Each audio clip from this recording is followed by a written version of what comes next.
Welcome to Urban Dharma, the podcast, where suffering is optional. Hi, this is Reverend Kusala coming to you from downtown Los Angeles, from the International Buddhist Meditation Center in the heart of Koreatown. Well, it's Christmas Day 2006. The temperature in Los Angeles is supposed to get up to 78 degrees. Go figure. What you're about to hear is Class 2, Part 1, of an extension class I taught at Loyola Marymount University, and the class was entitled Integrating Buddhist Practices into Everyday Life. It was a 4-week class, and it ran from September 28th to October 19th, 2006. More than anything else, it's an overview of the Buddhist path, as well as an introduction to a Buddhist way of life. So, this is Class 2, Part 1 of a 4-part class I taught at Loyola Marymount University titled Integrating Buddhist Practices into Everyday Life.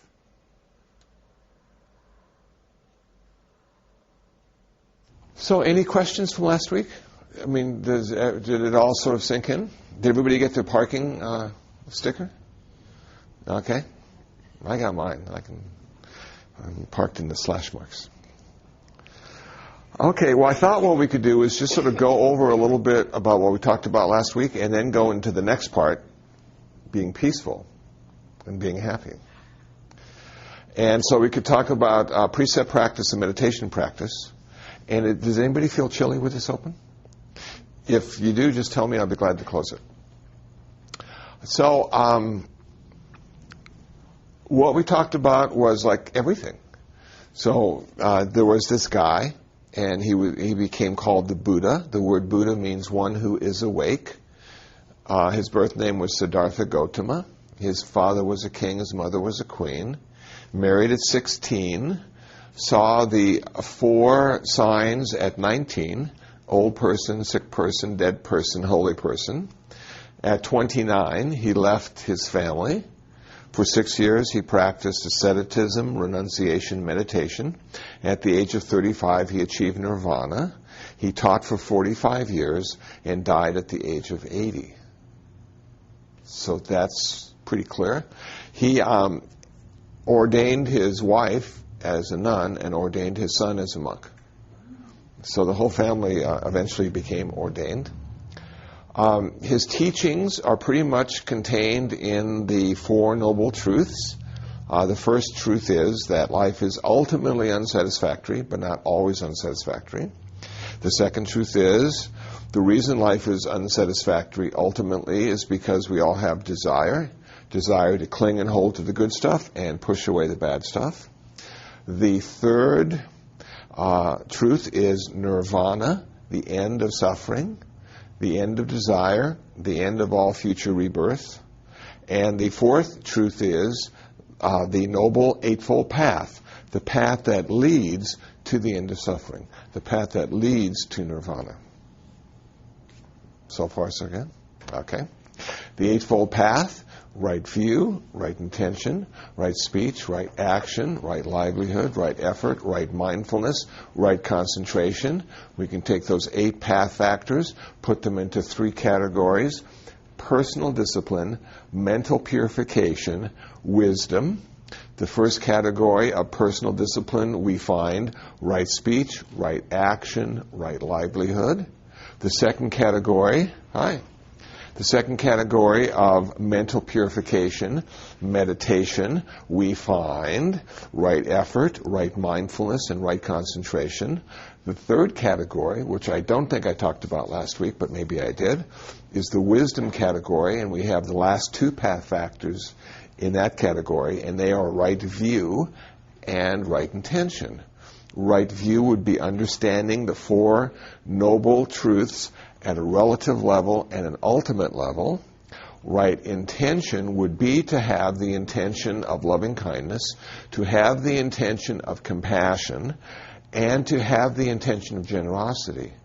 It is said the intention we have leads our speech and action into the world. So if we have a skillful intention, we will have skillful speech and action. If we have an unskillful intention, we will have unskillful speech and action. That's pretty much the whole thing. Now, a couple things that I might have talked about, but just sort of glossed over, would be Buddhists do believe in God. Some Buddhists don't believe in God. Some Buddhists don't know. Some Buddhists think God created the world. Some Buddhists think Big Bang and evolution, or whatever is the current theory, is the one to go with. And some Buddhists don't know. Buddhists do go to heaven. They go to Buddhist heaven, though. They don't go to Christian heaven. And Buddhists go to heaven not because of what they believe in, but because of what they think, say, and do. Their karma determines their next place of existence, heaven, hell, or maybe a human rebirth. Maybe a human rebirth. I didn't realize that. Yeah, it's really, hi. Yeah, the part about being reborn as a human being is really important for the Bodhisattva ideal. In the second tradition of Buddhism that came about around the 1st century, the great vehicle, the Mahayana tradition, they really want to be bodhisattvas. They don't want to be arahants. And so it's important that they try to come back as a human being. And they take a vow to be reborn again and again as a human being until all sentient beings are saved. So everything they do, so they don't really want to go to heaven because there's no one to save in heaven. Some choose to go to hell. There are bodhisattvas who choose to go to hell. And they go there because everybody suffers. So they have much work to do. And so being reborn as a human being, of course, allows them to have some work as well. Now, I guess I should take make sure everybody's here. Roll call. That's what I should do. And then we'll continue.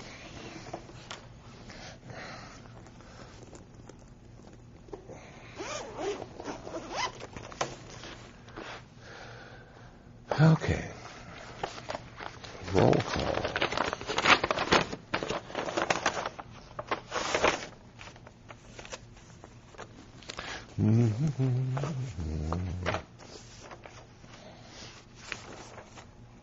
Here we go.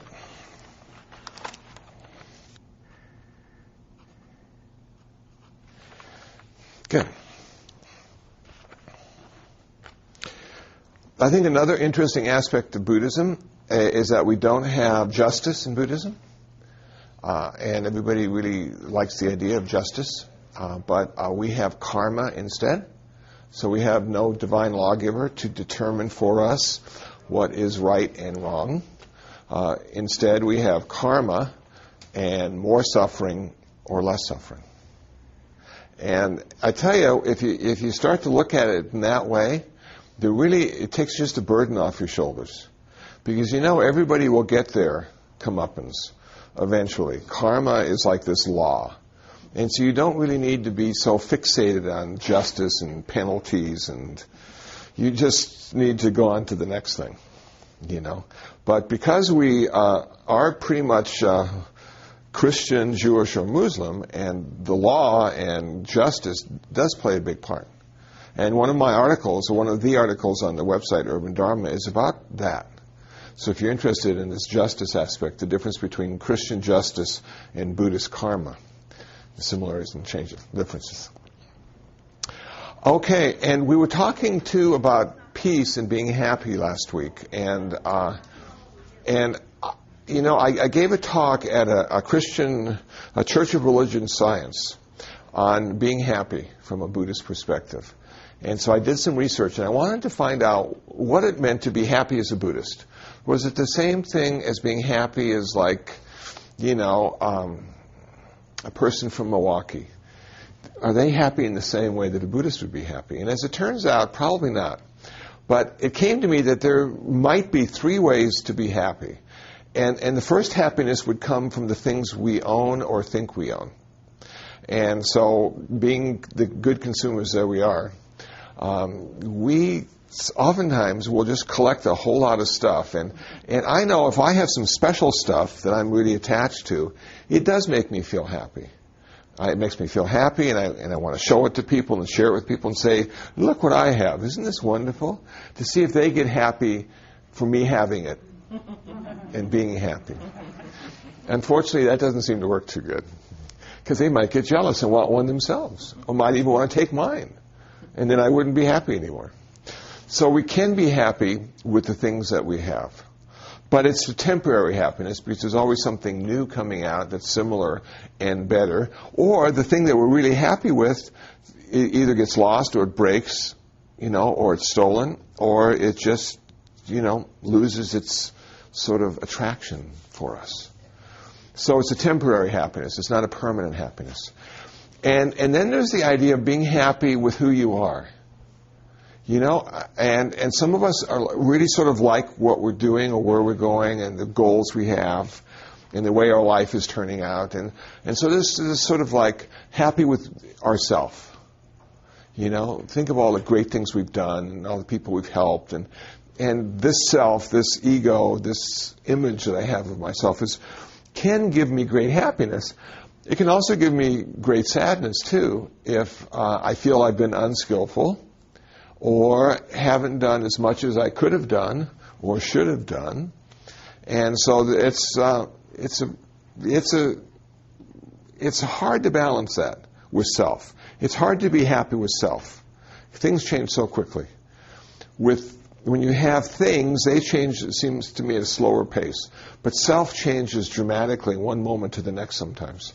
So if you're happy with yourself in the afternoon, you may be dissatisfied with yourself in the evening, because you screwed up between the afternoon and the evening. Maybe you took the wrong off-ramp, and ended up in Tarzana. And you're thinking to yourself, what's wrong with me?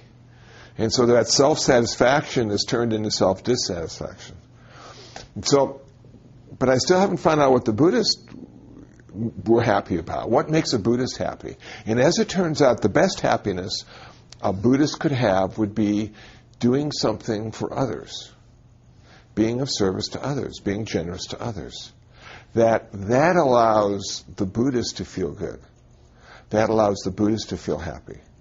That perhaps sense of selflessness that's required in true generosity. I had a high school student ask me one time, well, how do you practice generosity? And, what's the best way to do it? And I said, well, this is how I practice generosity. This is how I started. I would find these, machines, like the one right out there with the sodas, and I would put the money in, and I wouldn't take the change back. I just let the change fall and the change return and stay there, and I would walk away. And I wouldn't know who would pick it up or what they'd use it for. I was giving the change to the universe. And sort of... that was about the best I could do when I began. And then I got a little better, and then sometimes people in my neighborhood ask me for money. And there's a lot of people that need money in my neighborhood, and sometimes I'll give them money. But I don't give them money because they need it, and I don't care what they're going to do with it. That's not the point of me giving them money. The point of me giving them money is I am practicing generosity. And I am practicing generosity so I will have less greed. It's a very selfish way of giving initially. Then, as I became better at giving to people so I could be less greedy, I realized that in some ultimate way I was actually giving the money to myself. That we are connected. That person I was giving the money to, we were connected. So I wasn't really giving it to them, I was giving it to me in some ultimate way. And it didn't, again, matter what I did with it. If I bought drugs or alcohol or cheeseburgers, it had the same value. The point was that you needed to practice generosity. So sometimes just leaving money behind is enough to get you started. Now, I know some people give people money because they feel good about it. They feel that they're helping the person. But then there's oftentimes restrictions on the money that they give.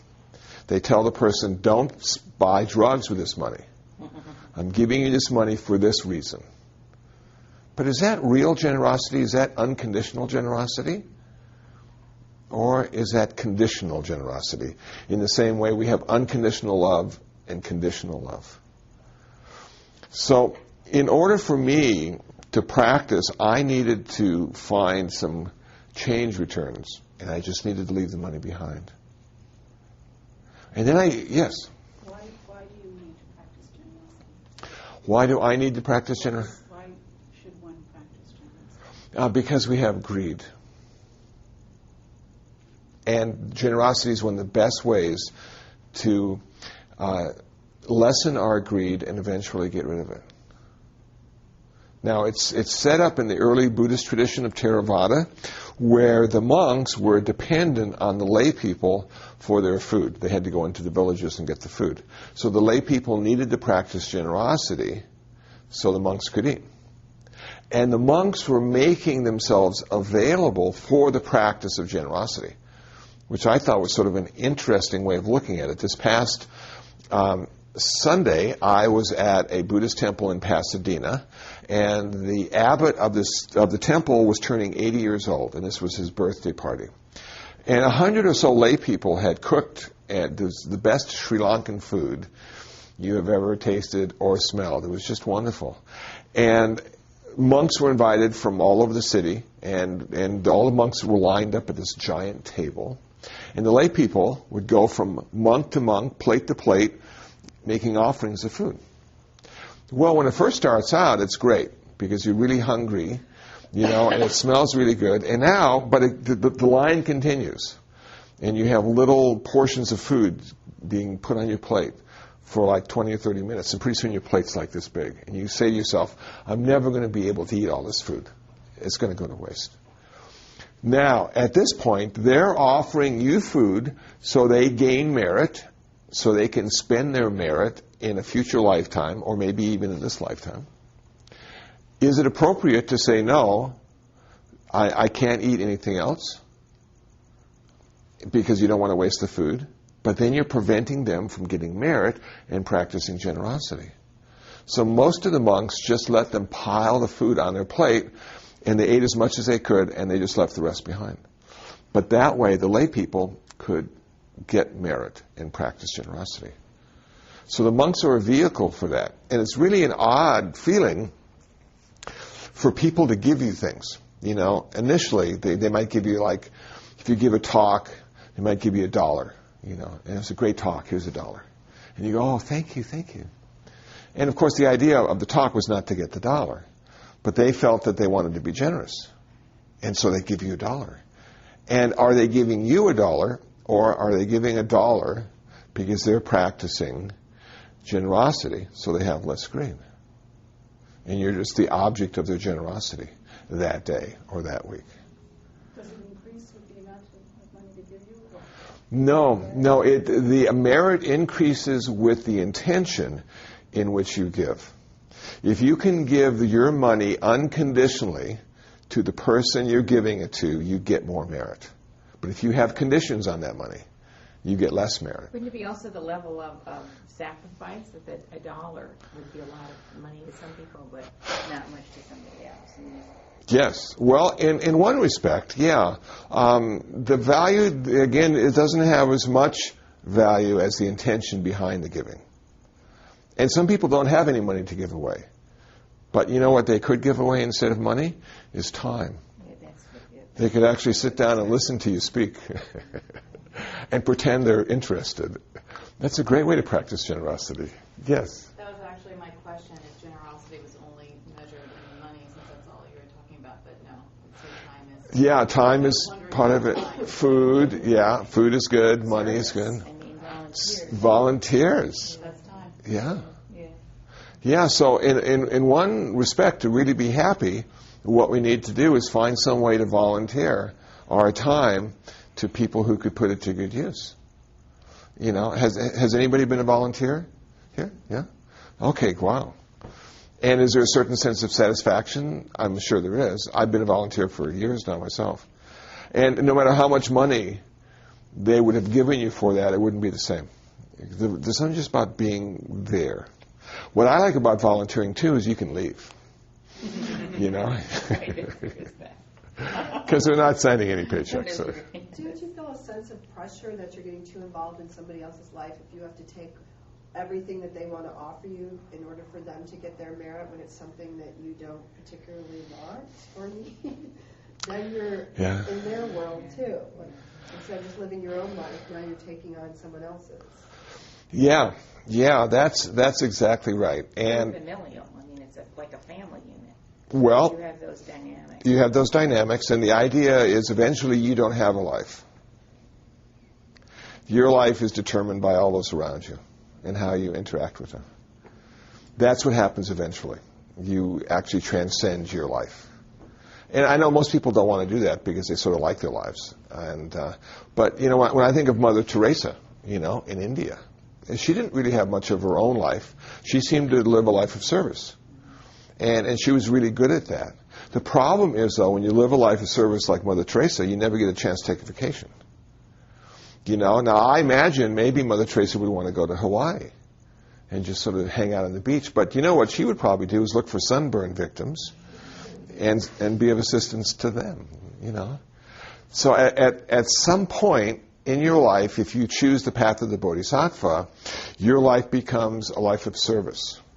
And Pema Chodron, I think that is a perfect example. That when she spoke to Bill Moyers on that program, you could tell that she had a life.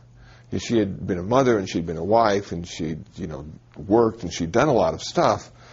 But now the life that she had was really in service to others in a very special way, which meant that she didn't have much of a life. But, you know, that comes with time, feeling comfortable with not having a life or letting your life be determined by those who need you. Now, the problem is sometimes that you can get too involved in the other person's life, and it's almost like psychic vampires. They just take all your good intentions and energy and leave you dry, sucked dry. And you can't even get out of bed. You're just so tired. I don't know if you've ever had that experience. So you sort of have to guard yourself if somebody really needs you too much. You know, there is this sort of thing, well, do you give them fish or do you teach them how to fish? You know, and there's this, so that initially, sometimes when people move into our center, they have a lot of needs. They're moving into our center because of some issues they're trying to deal with. And they think that a meditation center would be a great place because everybody is working on themselves and better than normal, you know. But if everybody at the meditation center is there because they're trying to get well, it can turn out to be like a psychiatric ward. And if you go to a lot of Buddhist centers in Asia, sometimes you just find some really unique people hanging out, helping out, trying to get better. So maybe a meditation center is not the best place to go to get well. But it sure can be a challenge to allow you to see how you're doing in comparison to others, allow you to see how it feels to be congratulated last and condemned first, just like a family, how it keeps you centered and balanced. If you live alone, sometimes you can pretend life is any way you want it to be and walk out into the world and feel like a victor. But if you live in a community, if you live in a family, you always have those sort of, you have those times when you are put in your place, for instance. If you're too high, they might bring you down. And if you're too low, they might build you up to get that nice medium place.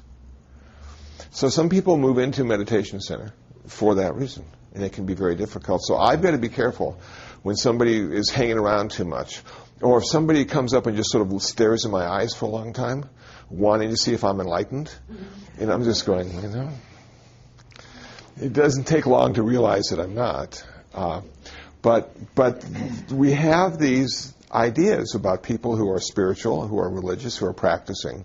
And sometimes those ideas get in the way of really understanding what it's all about. And for me, Buddhism has always been about finding that place inside of me that's peaceful, finding that place inside of me that's happy. And finding that place inside of me that's always been there, but it's covered up with lust, greed, hatred, and delusion.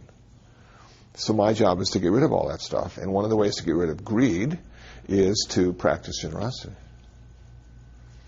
Yeah. So happiness is an inside job, as it turns out. Nothing out there will make us happy very long. Temporary happiness. And one of the best ways to be happy is to practice the 5 precepts. So I want to talk a little bit about that. And when I say practice the 5 precepts, you don't have to be a Buddhist to practice the 5 precepts. You just need to be sort of a human being that's trying to be more skillful. And the first precept that you might want to practice, you might look at it as like a little class project. Well, for 1 week, I'm going to try to hold the 5 precepts and see if I can hold them and not break them. So the first precept is not to take life. And we can start big, and so for a whole week, not take a human life. And I bet we can all do it. And then maybe in the following weeks, you could work, go down the sort of food chain to get to those ants and cockroaches and mosquitoes.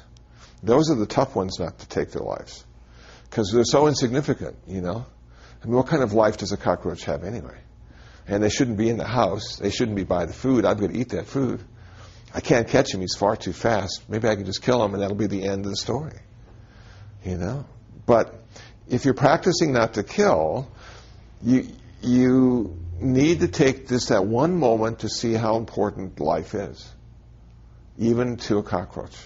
Because if you try to kill them, they'll run away. They think their life is important, even the cockroach.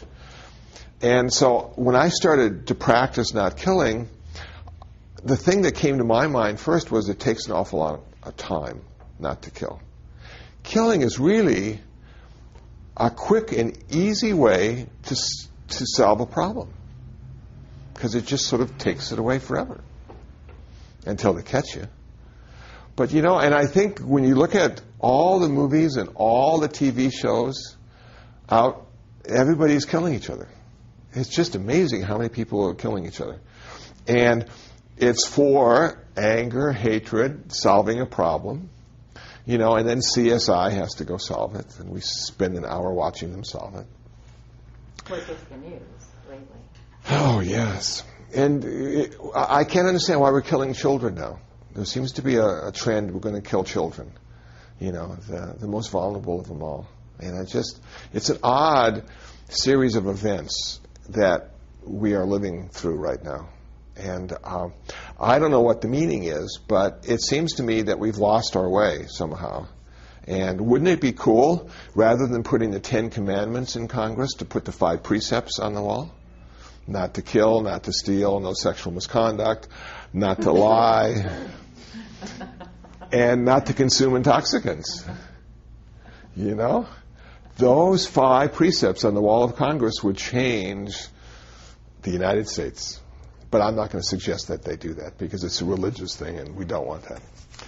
So the first precept, not to kill. If you can figure out how not to kill for a whole week and see what that means. What does it mean not to kill? Especially the mosquito. I had one last night, 3 a.m. And I tell you, that sound of the mosquito is just threatening to me. Because I realize if the sound stops, I'll be itching a few moments later. And there I am, until finally the itch goes away.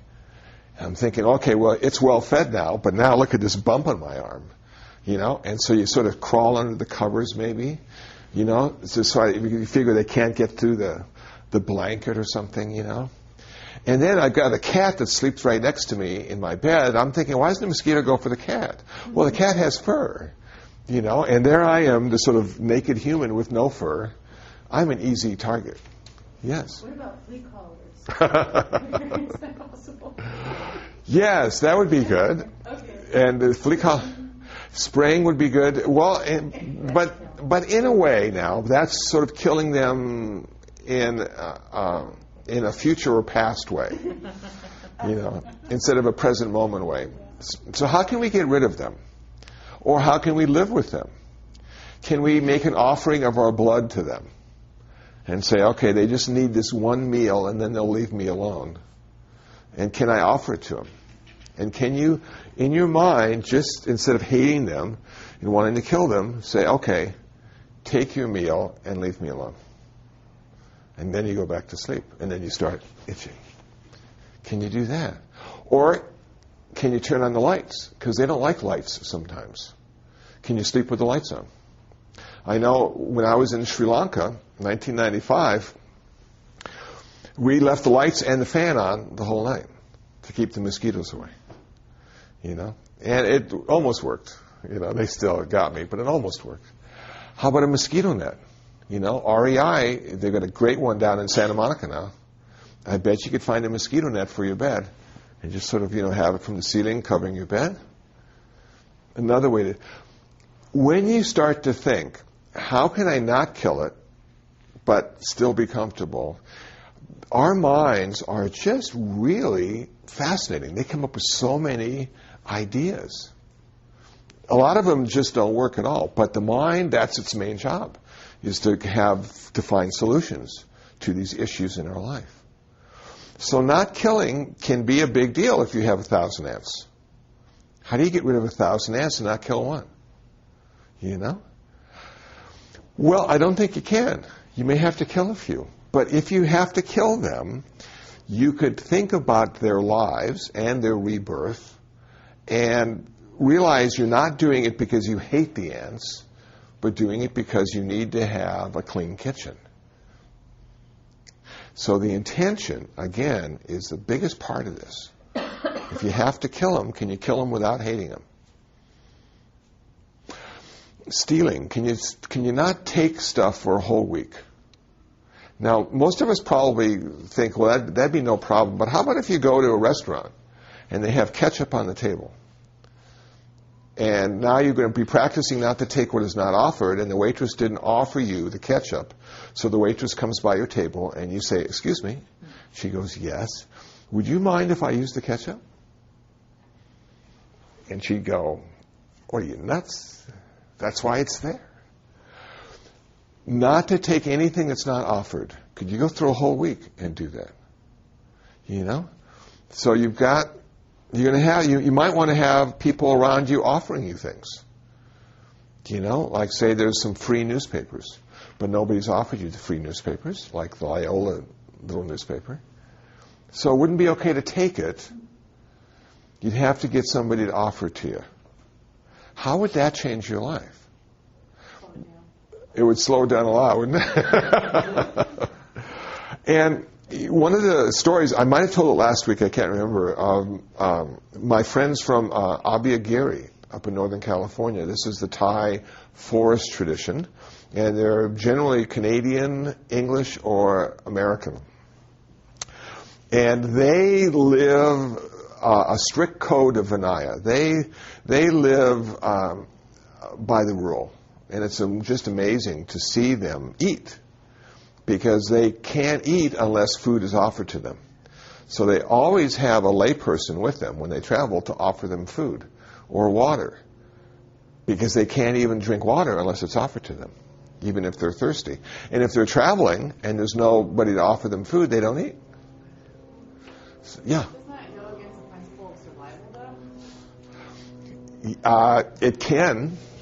If nobody offers you food for a while, it sure What can. if you're, in the forest for, a single person in the forest and you have to survive? I mean, does Buddhism say that you're just supposed to kind of shrivel up and die because no one's offering you to? That's a good question. Drink that? Okay, I like that. That's why the forest monks oftentimes stay close to villages, because they go into the village and beg for food. Can you beg? I would Yes. think that you just have to sort of look really hungry and wait for somebody to offer you. Well, To be proactive about that? well, yes, and what you do is you go and stand in front of the house with your begging bowl, and you open up the lid and you look down, and you wait until the person in the house realizes isn't that amazing? And you wait, and if you're in the right country and in the right village, there's no problem, because they know what they're supposed to do. In America, it's a little different. Can you imagine going to like Van Nuys and Get arrested. you would get arrested, loitering, waiting for food, Not Zen library. and you aren't allowed to ask for it, and you're not supposed to have eye contact either, and you're not supposed to show any emotion about the food. You're supposed to have this equanimity, this perfect balance. So if it's like freshly made or 3 days old, you have this equanimity about it. It's a very different way of living in the world.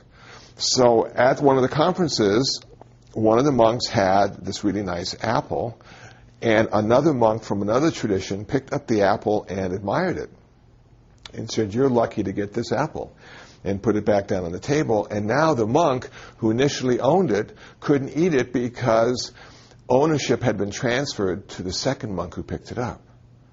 Now, the second monk didn't know that, but there was a layperson who saw the exchange and re-offered the apple back to the first monk so he could eat it. Now, the moral of that story is don't touch a monk's food, because you own it then, depending on the tradition. But very difficult, yes. What's the benefit of that precept? No, but what are you? Yeah. Giving versus stealing. Is it the kind of the? Well, we give, we have to steal, and we steal, so we have to give. What's the? I would think. I'm asking the why. I guess. I understand, and those are my favorite questions too. I would think it has a lot to do with ownership. Do we own the food that we just bought? Well, we have a receipt. And in our way of looking at the world, yeah, that means I own this food. It's mine. I own the car because I have a registration and a bill of sale. But do we really own it, or do we just sort of use it? And in the community, in the forest community especially, it's not allowed to have any food at all with you after lunch. They have kutis that they live in, these little small homes, little houses. Just about enough room to stretch out, and that's it. And they're not allowed to bring any food back to the kutis. The only food they have stays there in the kitchen, and then it's offered to them. They can have snacks in the afternoon. They only eat breakfast and lunch. They don't eat after 12 o'clock. And they can have snacks in the afternoon. And the snacks they're allowed to have aren't nutritious. They're like candies and stuff. It'd be better to have power bars, but that's like real food. So they're practicing fasting, actually, by not eating after 12 o'clock. It's one of the dhutangas, one of the ascetic practices that the Buddha allowed to happen if you're a monk. And there's 13 dhutangas. There's 13 ascetic practices that monks can do, and one of them is not eating after 12 o'clock. When you start to look at your food, for instance, in that way, I think what you're doing is eventually you're going away from liking your food or really wanting to have nice food and looking at your food as simply the thing that keeps you alive so you can practice the Dharma. You're not attached to it, theoretically. Taking away the desire for it. Taking away the desire for it and looking at food as medicine. It's your medicine. It's what keeps you alive. And of course, that's not encouraged in our culture. We have restaurants, and we have high prices, and we have paintings on the wall, and sometimes people playing piano, and we eat in this wonderful setting, and we think, oh, this is life, Well, eating's very social in America. It's nothing to do with just keeping you alive. It doesn't seem to, no. And a lot of the stuff we're eating isn't very good for us anyway, It's keeping us alive, but not very well. So what I find when the monks eat, and I had a chance to eat with them, and I had a begging bowl. They eat out of the begging bowls. And when you look in the begging bowl, it looks like your stomach. Just a bunch of food all in there. It's very interesting. And all the tastes, all the smells are sort of like mixed in with all the other tastes and smells. And so it's hard to get those separate tastes, like that chocolate cake. I mentioned that. It's hard to get all those separate tastes out of that. So that sort of takes away your desire from having a really good meal too, doesn't it? So one of the ways of not stealing is, not to accept things that weren't offered. But if you didn't want to go that far, you could simply not, take the pencil on the table that was left behind. Or, or you see $1 on the ground. Somebody left $1. I was at a gas station the other day getting gas, and there was $1 right there next to the pump. And I imagine somebody had reached in and pulled out and just fallen there. And I didn't take it. I was just going to leave it for somebody else who needed it more than I did. But it was interesting, And then on my motorcycle, I'm going down the 10 freeway, and there's like a lot of traffic. We're all going about 20 miles an hour. And right in the lane next to me is this $5 bill that's been folded over. It's just lying there. I don't know how it flew out of the car, but there it was.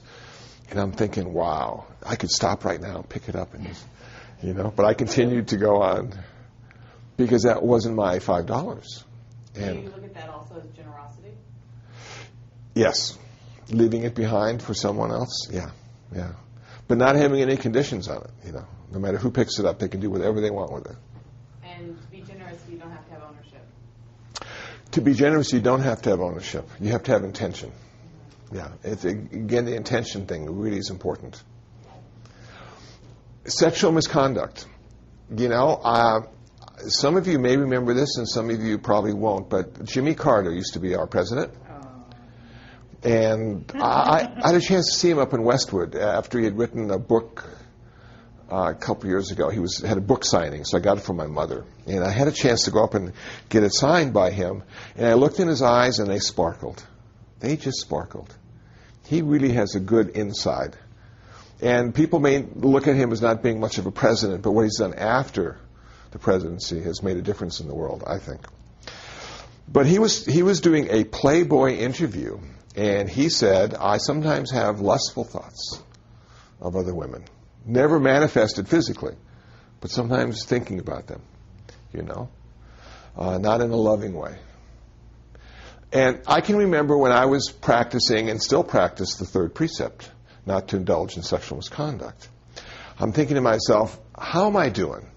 Do I love women or do I lust them? And so I challenged myself one night. I had a cassette of Jennifer Lopez and a rather provocative picture on the front. And I looked at Jennifer and I said, do I love you or lust you? Do I want to be kind to you? I said to myself. And kindness was not my first intention. So I saw that, avoiding sexual misconduct has a lot to do with the mind as well as the body. The body's the most obvious, and we have many, many precepts that are designed to keep us from getting involved with other human beings in a sexual way. Not because it's wrong, but because it complicates your life rather than simplifies your life. And the monastic lifestyle is one that leads you in the direction of simplicity, of non-attachment, of freedom. And you're not going to be, yes? Now, this sexual misconduct has nothing to do with abstinence, does it? No. It could, but certainly not necessarily. Yeah. And I find most people are abstinent, not necessarily by choice, but circumstance. And so it's not like, okay, I have sex every night, so for 1 week I'm not going to have sex. It's like, I want to investigate it. I want to see what happens. Am I in a committed relationship? Do I love the person I'm about to have sex with? Am I always kind to them? Which is one indication, I think, that you love that person. So, in my mind, you could be in love with everyone. And that love could be expressed through kindness to everyone. So it's not necessarily abstinence. The Buddha has said, according to Bhikkhu Bodhi in the Eightfold Path, which is available for download if you want to look at the Eightfold Path, he said that if you're going to have sex, don't have sex with people who are married. Don't have sex with people who are engaged. Don't have sex with people who are being supported by their parents, children. And don't have sex with people against their will. That's pretty much what the Buddha said about that to lay people. Now, when it comes to monastics, he said a whole lot of other stuff. So could you, in an intimate relationship, abide by those four sort of ideals, is the person you're in love with married and you still want to have sex with them? Well, that creates an awful lot of suffering in the world. You know, are they engaged? Somebody else. Married to somebody, exactly. So that would be maybe one way to start. You know, I mean, abstinence is sort of like, it seems over the top. But I have spoken to people who said, I'm going to be abstinent for a year, just to see what it's like. Just to see how that changes my relationships to other people. And if you go into a relationship with the thought of abstinence, then you're going into a relationship as a partner, as a friend, as a buddy, like a brother and a sister, aunt or uncle. It's a very interesting shift. That dynamic changes completely. And I found for myself, when I go into a relationship now, because I'm a monastic, they're generally speaking much more intimate than before when I was involved in sexual activity. There's a certain sharing and a safety that there's not this power struggle occurring, that it's simply two human beings coming together and sharing their likes and dislikes, their successes and failures. It's a wonderful thing. And then you leave. You know? In my case, I go back to the center. That person goes where they go. Yes? The recording talked about tantra or tantric practices. Yes. How does that work with this? It doesn't. And most of the Tibetan monks that I've talked to wouldn't encourage Westerners to practice tantric Buddhism, because we're just not that skilled. You know, and I don't think it really works very well myself, because it's such a powerful desire and emotion. And to use that as your vehicle of enlightenment, you could be deluding yourself, thinking you're really making great progress, and you have 3 consorts, you know, around you, and I'm thinking, yeah. So most of the monks I've talked to don't even teach it. The people teaching that seem to be lay people, and it doesn't seem to lead to too much enlightenment. Now, that's my personal opinion. But it is found in some traditions. And it's a very advanced practice. And monks and nuns can't really involve themselves in it because they've chosen celibacy. So you'd have to be like a lama. Lamas aren't really celibate, or don't need to be celibate. They're like an advanced teacher in the Tibetan tradition. So they may decide. They're oftentimes married or have consorts, and then may practice that. But I'm old school, you know, and I'm just thinking it's just too powerful. It's like Pandora's box. You open that up and try to get enlightened, and it just seduces you and deludes you. So that's my perspective on that. But it is on that recording, and there is a part of Buddhism that applies to. So sexual misconduct could also just mean I'm going to be kind to people for a whole week. Whether I love them or not, I'm going to be kind to everyone I come in contact with. I'm going to try to open my heart and not be angry or not be in a power struggle and not want to be in control, but just be kind. So that's another way to approach it. Question? You have a thoughtful look on your face. Okay. The third one, not telling lies. In monastic tradition, it's not lying about your spiritual attainments. That would be considered telling a lie for a monastic. But to tell a lie about something to another human being is really undermining their reality. Now you're sort of taking some of that support away from them, and you're saying, well, maybe it's true, maybe it's not true. And I tell you, they had a great 2-hour program last night on PBS about Jack Abramoff. Did you see that? Well, gosh, I tell you. But talk about manipulating reality, you know? And it's just amazing. Couldn't have written anything better. I mean, no, you couldn't. The twists and turns and the money and all that stuff and the intentions behind it. So The problem with lying is it undermines reality. And sometimes, rather than lying, it's better to take or choose noble silence. Maybe not say anything at all. You know? And I find that's, in my own case, probably a better way to go.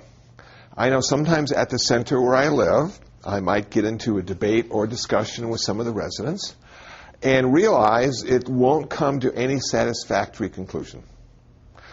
They're not going to change my mind. I'm not going to change their mind. And I have to just sort of let it go at that and walk away.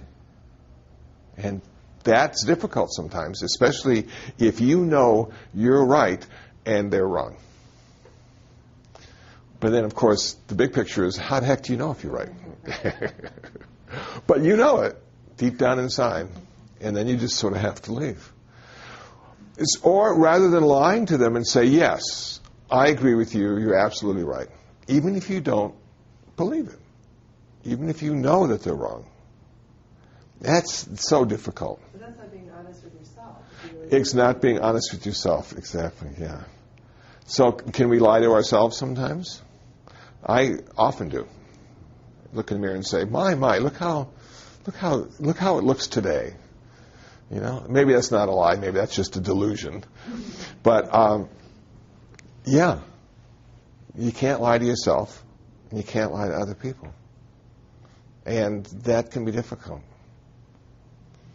So, lying to yourself, saying you did a good job and you just gave it half a shot? Lying to yourself, saying, gosh, you know, I really pulled this out and nobody picked up on it. Or lying to yourself and saying, well, this was the right thing to do when there were so many other viewpoints. And perhaps this wasn't the right thing to do. And perhaps if you had just a little more information, you would have known that to be the case. It gets pretty subtle. And at some point, I suppose we don't know what the truth is and what the truth isn't. And is that okay? Yes? Because you said that you don't lie because it undermines reality, but then reality is very... what is reality? Do you remember Mork and Mindy back in the 70s? One of the best lines that came out of that TV show was Mork saying, reality, what a concept. Yeah. I love that line. And at that point, I just cracked up. When I heard that the first time, I just cracked up. I said, what a funny thing to say. Don't we all know what reality is? And I mean, that's where I was then, you know. And now as my reality keeps shifting, we have the internal reality, we have the external reality, we have the consensus that creates reality. You know, we'll all believe in this, and that will make it so. You know, sort of cultural literacy, if you will. But is that reality? Is that truth? Or is it? Doesn't Buddhism say that it's all concept? Reality is really just how you envision something that you are sensing. Yeah. And that it just... What Buddhism says about reality is there are two levels to reality. There's a relative reality and there's an ultimate reality. Mm-hmm. And the relative reality is the one we sort of live with every day. Our sense doors take in the information, our ego, our sense of self creates the story. Sometimes we have other people helping us create reality, making it true or not true. But then there's this sort of ultimate reality in Buddhism.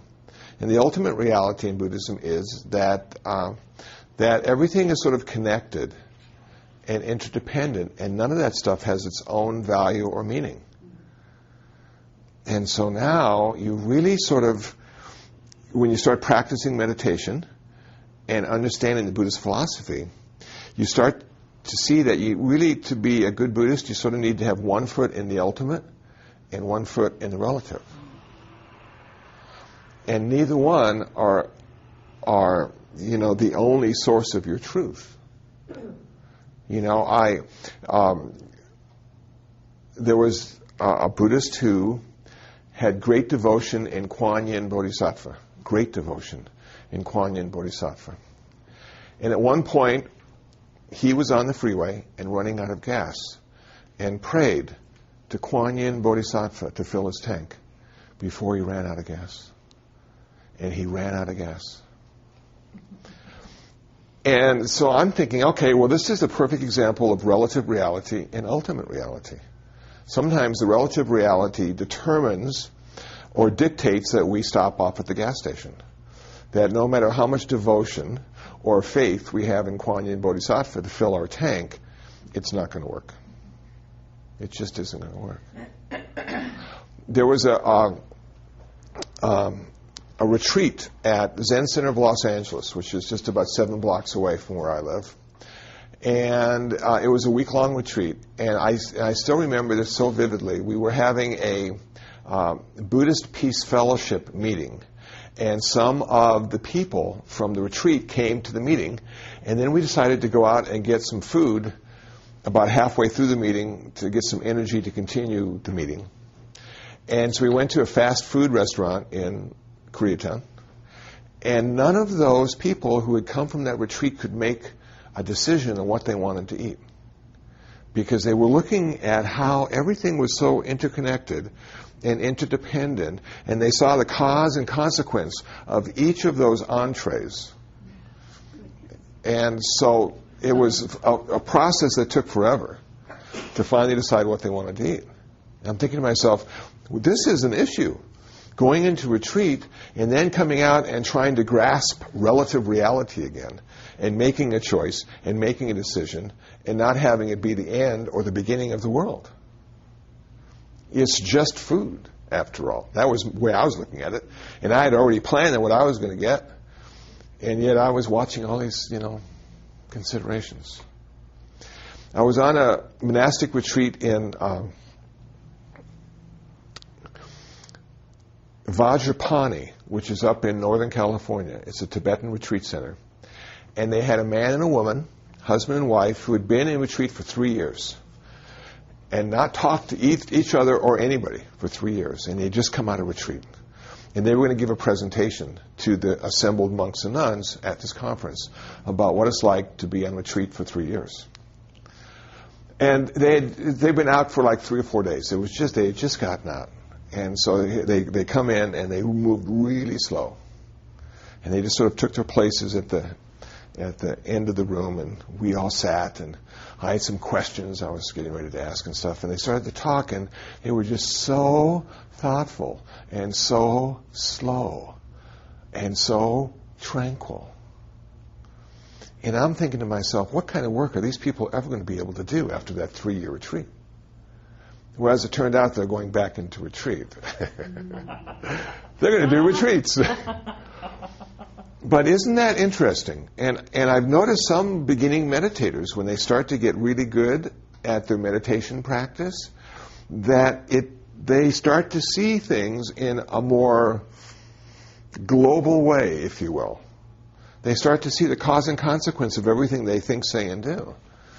And they're very sensitive to those issues. And sometimes you really just got to put the blinders on, go in, order your fries, and leave.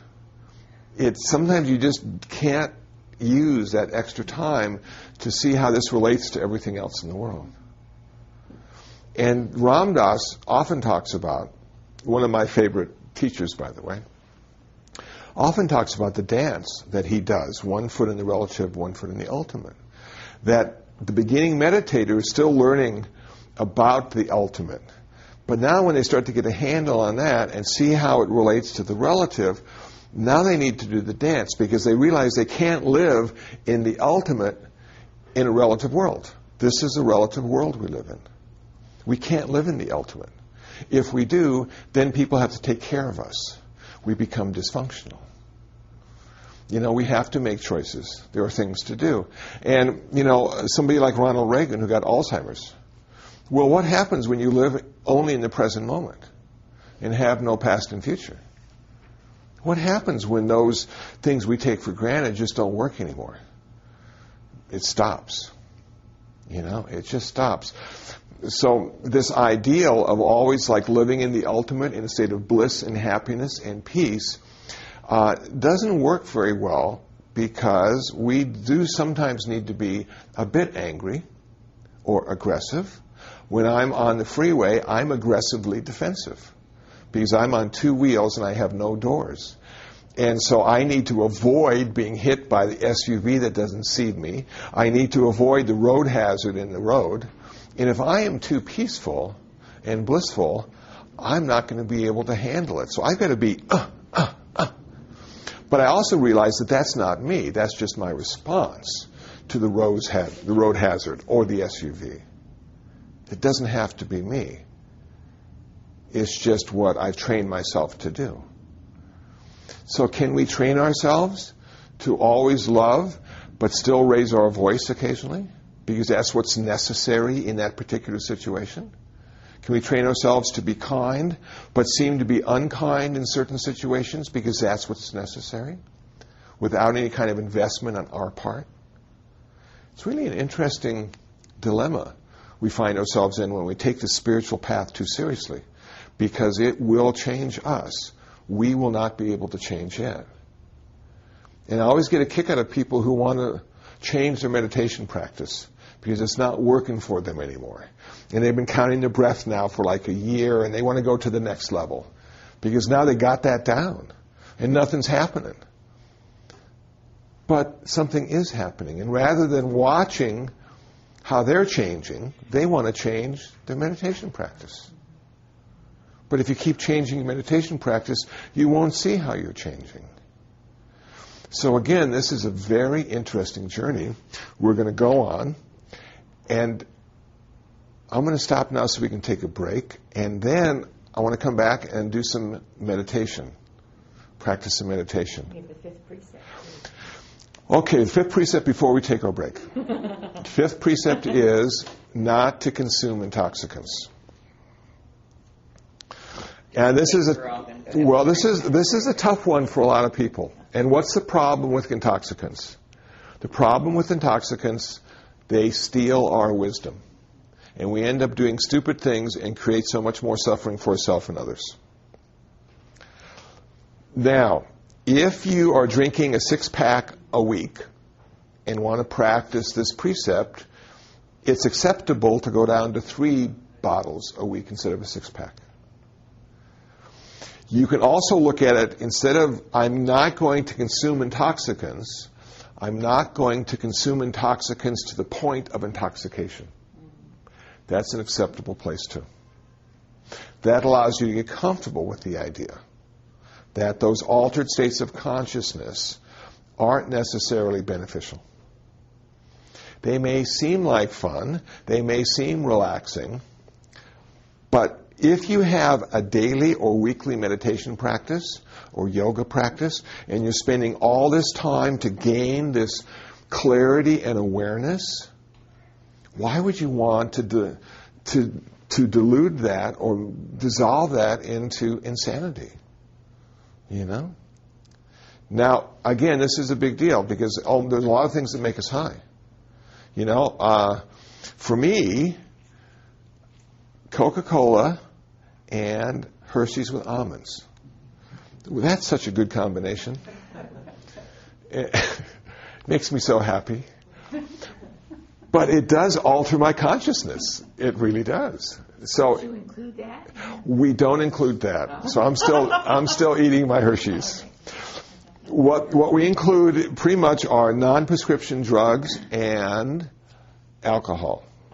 Non-prescription drugs. Yeah. And it's okay to take prescription drugs. But you could have used those too. You can. Or so, even.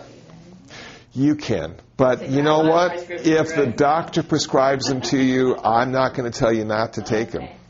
You know, if somebody can sit better taking Prozac, okay, fine. Isn't that dance between relative and ultimate reality right there? There you go. That's a good example, isn't it? In fact, there was this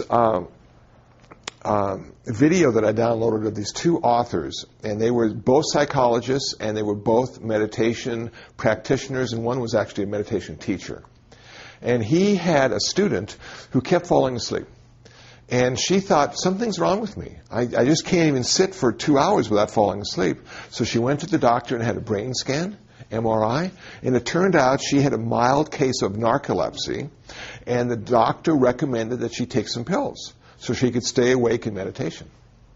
And you know what she decided? She decided not to take the pills. She decided that if she's going to have a mild state of narcolepsy, she's just going to fall asleep occasionally while she's meditating. And that was her lot in this life. She was going to work with that. She wasn't going to change it. And I thought that was a really interesting perspective, that she was working with what she had. She came to a place of acceptance, and she wasn't going to change it chemically, even though that was available to her. So we all need to make those decisions in our life. Do we want to work with what we're working with, what we have, or do we want to enhance it? Now, I know they say Barry Bonds is not taking steroids, but he sure is hitting those balls out of the park on a regular basis. Now, is it okay to enhance our physical as well as psychological stuff? I don't know. I don't know. It doesn't make you a better meditator. It doesn't get you enlightened any faster, these chemicals. It just oftentimes becomes an attachment. And Ram Dass talks about that a lot when he used to take LSD. He used to use it as a launch pad. But he said he was getting attached to that he was getting attached to the vehicle of his liberation. And Buddhism is a raft more than anything else. It's to get us from this shore to the next shore. But only a fool would carry the raft into the forest when there's no water there. So this idea of getting attached to your vehicle of liberation, like some people who meditate a lot, you ask them what they do and they say, "Oh, I meditate." They're so proud that they meditate. Is that attachment? Yeah. Is that good? Well, that becomes a prison after a while. So can we be like the monks who look at food as medicine? Can we look at our spiritual practice as simply the raft we're using in this lifetime to get to the other shore, to get to that perfect mental health, to end our suffering, to have ultimate happiness and peace? I think we can. Let's stop there, take a break, and then we'll do some meditation.